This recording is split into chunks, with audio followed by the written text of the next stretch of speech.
Welcome back, everybody, to the Seattle Sonics, MyNBA franchise here on NBA 2K22. Today, we're going to wrap up the offseason going through free agency along with everything else before the regular season. Last episode was the NBA draft. If you missed it, I'll put a card in the top right of your screen so you can go check that out. But long story short, it was very eventful. A lot of big trades around the league. Tyrese Maxey for Kyrie Irving. A big three-team deal that sent R.J. Barrett to the Pelicans. Saddiq Bey to the Jazz. And, of course, we made a huge trade with the Blazers, giving up DeJounte Murray and a bunch of picks for the 5th overall selection and more picks. DeJounte Murray is now the highest-rated player on the Trailblazers. We're certainly going to miss him. But we did draft his replacement, number 5 overall, in Lorenzo Lawson, a freakishly athletic point guard out of the University of Nebraska. Good scorer, good playmaker, good defender. Can't wait to see what he does for our team. On the theme of trades, we had plenty other big ones. Jaylen Brown and Mikal Bridges going to San Antonio. We moved up for the 21st pick to select Mysaki Moon out of UCLA. He's a talented 3-and-D wing who should give us some solid minutes off the bench. As for all the player selections, we went into the draft with only pick 17. We came out of it with picks 5, 21, and 35. We had to give up some future picks along the way, but we also got some future picks, including a 2027 first-round pick from the Trailblazers and a 2029 first-round pick from the Atlanta Hawks. So hopefully those picks end up being pretty good. Along with Lawson and Moon in the first round, we drafted Teo Odiemi, a 280-pound shooting guard out of Nigeria, with the top pick in the second round. We have a very interesting slate of future draft picks. Nothing next year, but the following year in 2027, we have 4 unprotected first-round picks from the Hawks, Pistons, Rockets, and Trailblazers. So that'll be something very interesting to watch out for as we get to the 2027 offseason. Do we flip some of those picks? Do we hold on to them? Should certainly be quite interesting.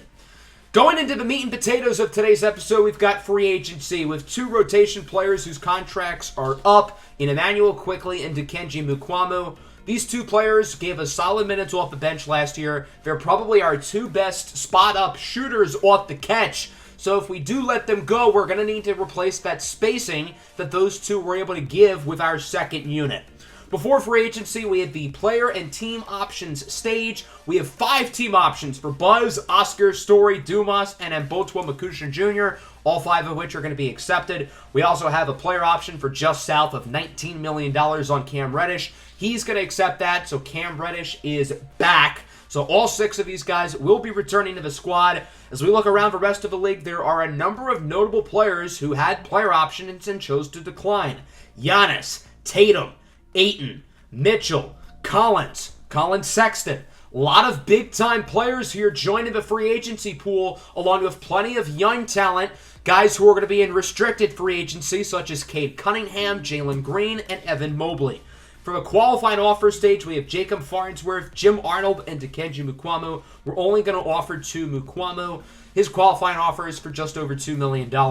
So as we go into free agency, we currently have around $12.5 million to spend. It's a really talented class, and with losing DeJounte Murray, our real only veteran presence, I want to add another vet to the roster. I like how young we are, but it is important to have some older players, even though everyone here does have championship experience. Dikembe Mutombo is restricted. He wants around $25 million.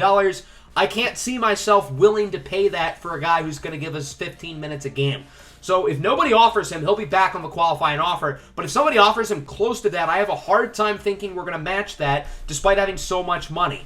Reddish and Buzz are the only players making more than $10 million per season. We have nobody making more than $20. And although we only have $12 million in cap space, we're actually going to have a lot more than that possibly, as you'll see in a second with our cap holds. We could also look to flip Cam Reddish as well in a possible sign and trade too. So Reddish is $18 million, could be off the books. And as we look at our cap holds, Emmanuel Quickley's is for $24 million. So if we were to renounce that, that would open up a max contract slot. So we could hypothetically go for one of these superstars if we really wanted to, like a Giannis or a Jason Tatum, or maybe one of these restricted guys like Cade Cunningham or Jalen Green. So for the first day of free agency offers, I wanted to be strategic here and spend my money wisely. I wanted to add a big in free agency. I didn't really want to spend huge money.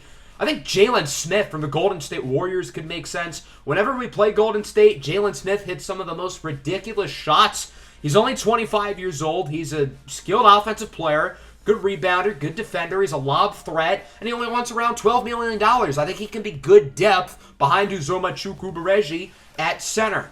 For our other two offers here in this first stage, I thought about offering Giannis, but he's getting offers from like damn near the entire league, so I figured, why waste my time? He's going to go back to OKC.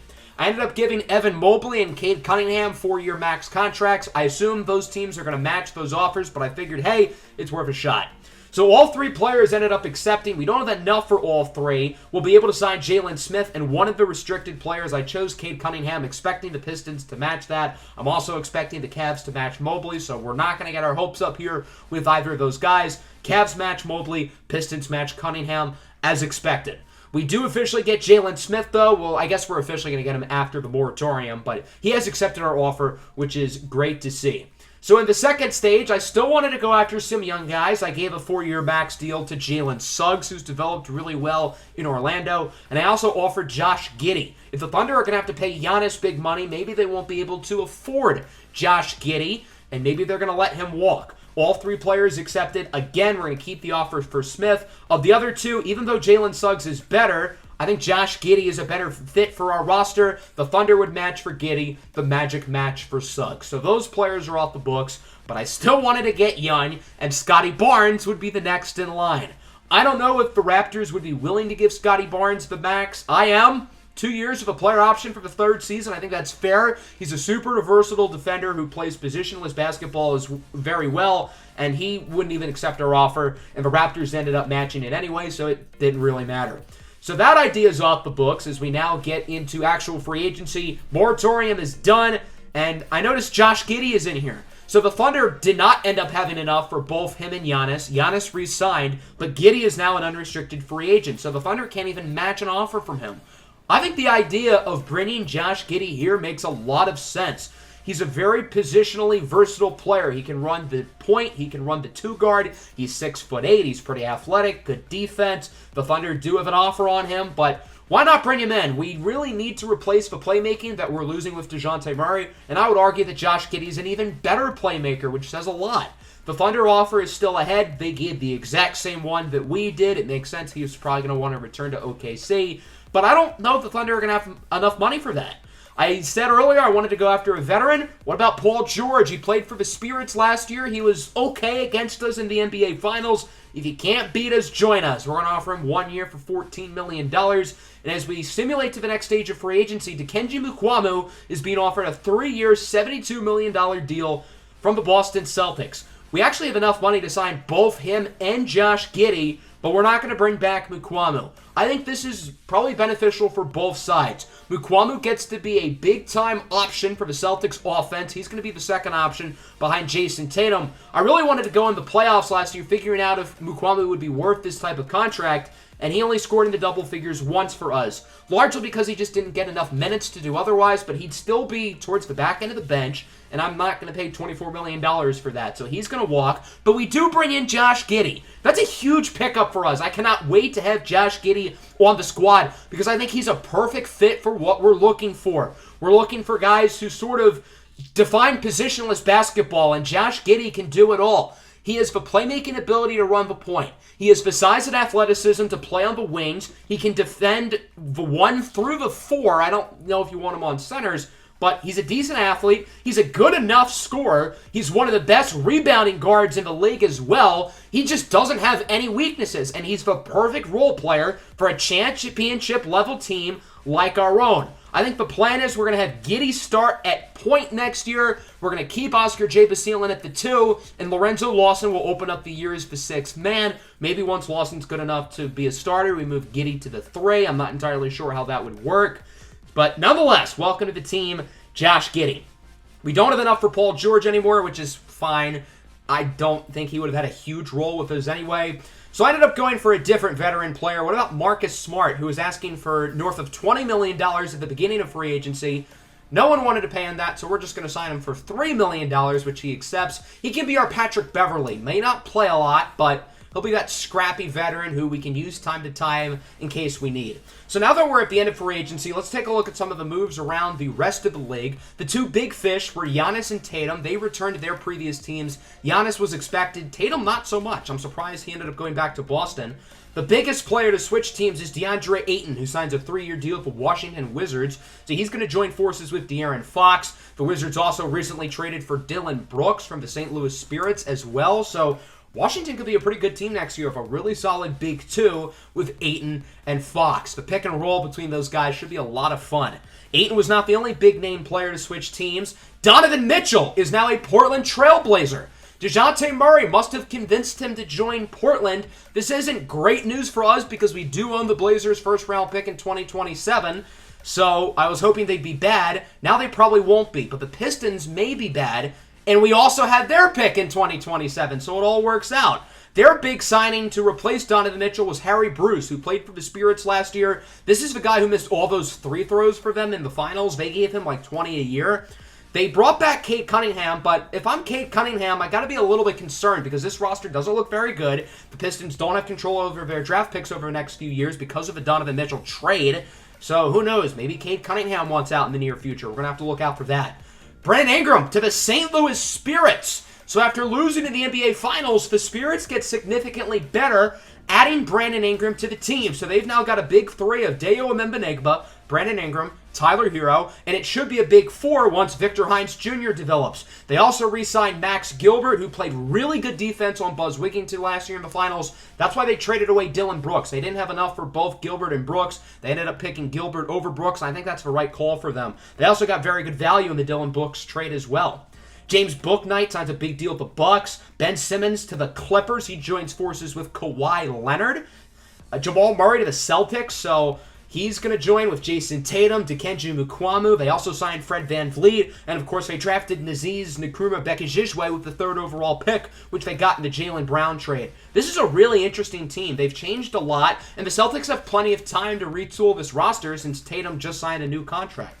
Emmanuel quickly joins the Denver Nuggets. The Cavs originally got DeAndre Ayton, but they couldn't afford him and Mobley. They chose Mobley, so they ended up getting Onyeka Okongwu instead. Dante DiVincenzo to the Jazz, Jonathan Isaac to the Nuggets, Isaac Okoro to the Raptors. The Bucks were big-time spenders, giving big deals to James Bouknight, Patrick Williams, and Joshua Primo. Some other notable signings include Aleksej Pokusevski to the Suns, Fred VanVleet, former Sonic, to Boston, Kevin Porter Jr. returns to the Montreal Royals, Markelle Fultz to the Kings, there's Jalen Smith with us, and Jim Arnold did accept the qualifying. Even though we didn't give it to him, he accepted it anyway, which is fine. I did want to bring back Jim Arnold, so I'm not really complaining about it. So with free agency over, I wanted to go back at the trade market around the rest of the league and look at some possible moves. We've got a 3-team deal here at the Bulls, Clippers, and 76ers, which will send Zach LaVine to Los Angeles. The Bulls are completely restarting. They traded RJ Barrett and Nikola Vucevic in the last episode, so now they're finishing off the teardown by trading away Zach LaVine. From the Clippers, we're getting some good pieces back, most notably 3-and-D wing Isaiah Thomas, along with PJ Washington and a first-round pick. They do need a veteran point guard to run the offense, so they're going to take off Malcolm Brogdon from the 76ers. Philadelphia drafted point guard Silas Edwards, number 1 overall in the draft, so they don't need Malcolm Brogdon. Even if you could argue they are getting questionable value for Brogdon, they just don't need him. They could use some size. That's why they're more intrigued with what Chris Boucher can bring to the table. So that's the only trade I ended up making because there weren't really any others that I thought made sense around the league. Here in player progression, Buzz goes up 3. Oscar goes up 5. He's an 87. I looked around the rest of the league. Nobody else went up by at least 5. So Oscar J. Basilin had a bigger ratings jump than anybody in the rest of the NBA. That's pretty cool. With Oscar doing really well, there were some guys who were a little bit disappointing. Kyril Story and Uzoma Chukwumereji only going up by 1. Chance Dumas going up by 3 is pretty nice, so he is an 80 now. And then these guys there at the bottom didn't really get all that much better. On to the NBA Summer League. We're going to try to go through this real quickly. We kind of have a Summer League super team. The starting lineup is Lorenzo Lawson, Kyril Story. I mean, he just averaged 27 a game in the finals, but okay. Masaki Moon, Chance Dumas, and Uzoma Chukwumereji, along with guys like Mbotwa Makushin Jr. and Teo Odiemi coming off the bench. So we ended up as the number 1 overall seed in the regular season, which was only 3 games, but hey, we went 3-0.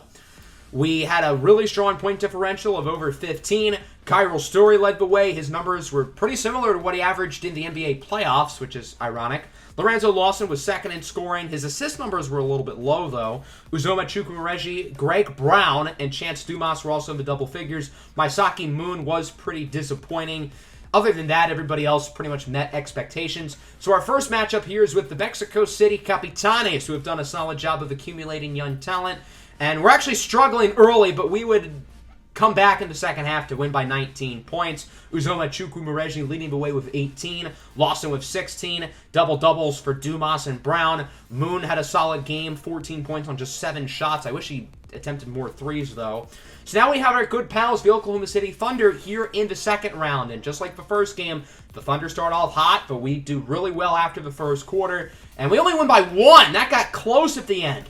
Ben Corte, a 6-foot, 24-year-old Australian point guard, led the team with 23 points. Maybe he's a guy we've got to keep an eye on for the future of our actual team.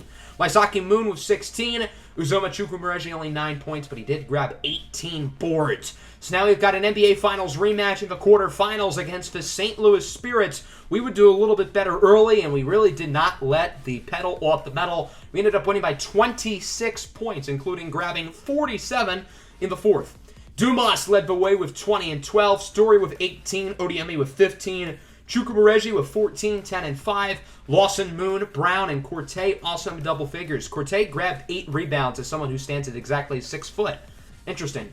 So now we're in the top 4, facing off against the Philadelphia 76ers, led by the number 1 overall pick, Silas Edwards. We really struggled early, but we came back strong in the second half, scoring 46 in the third, 42 in the fourth. We were losing by 6 at halftime, and we ended up winning by 30. Brown with 24, Story with 23. We had a bunch of other guys in the double figures too. So that brings us to the Summer League Championship against the Dallas Mavericks. Their best player is first-round rookie Sanjay Waweru, who was selected 12th overall out of University of Illinois. Their second-best player, another rookie in Mitch Boucher. The other most notable player is Zaire King, who was a lottery pick a couple years ago, actually towards the bottom of the team in scoring. Unlike all the other games, we dominated early, then kind of struggled after that. But after that, we went on a big run. And with just a few minutes to go, it looks like we should win this game. I decided to hop in here late because why not? I wanted to see if there was a celebration for winning the Summer League Championship. Ben Corte has 16 and 10, by the way.